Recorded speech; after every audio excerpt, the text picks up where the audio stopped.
Okay, think about it. We take our phones everywhere. We touch them all day long. Some of us even sleep next to them. But what if that one device you absolutely can't live without is, well, secretly waging a war on your skin? Yeah. Let's dig into the dirty little secret hiding on your phone screen. So let me just ask you straight up. Is your phone ruining your skin? It's a bold question, right? But the answer might just be yes. I mean, if you've ever looked in the mirror and wondered, why do I always get breakouts on this one side of my face? Well, the culprit could literally be in your hand right now. And look, this isn't just some wild theory I cooked up. Dermatologists, the actual skin experts, are getting really concerned about this. They're seeing the proof in their clinics day in and day out. It turns out our phones have become this huge but totally overlooked piece of the puzzle when it comes to modern skincare issues.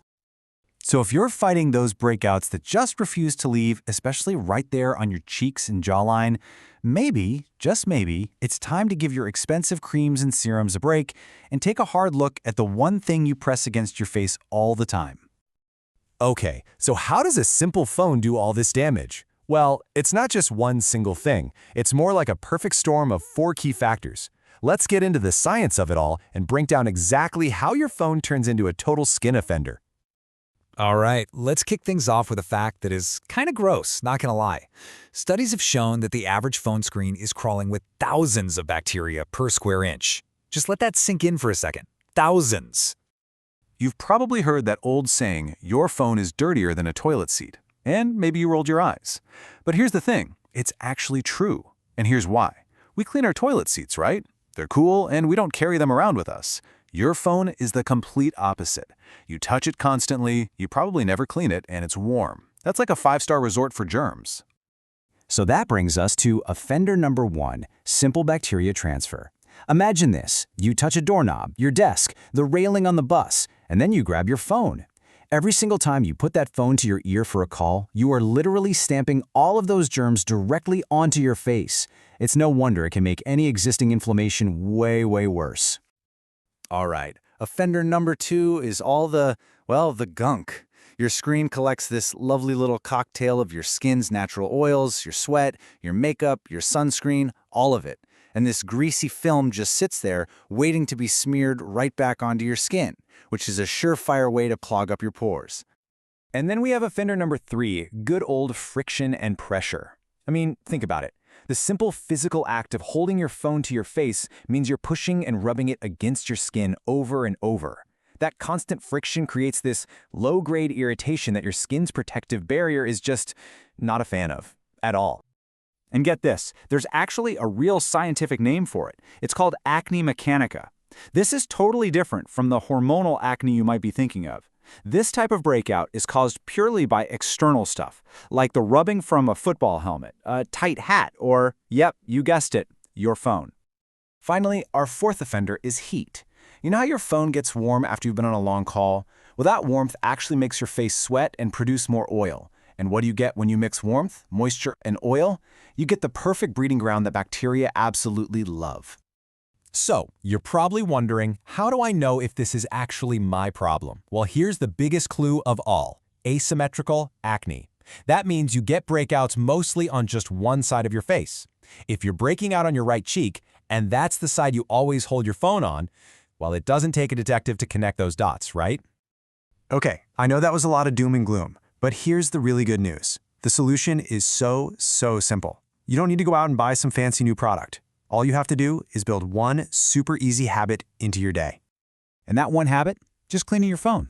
That's it. It literally tackles every single one of those 4 offenders we just talked about. You get rid of the bacteria, you wipe away that oily, greasy film, and you stop the whole transfer process in its tracks before it can even touch your skin. So what's the expert-backed get-it-done advice?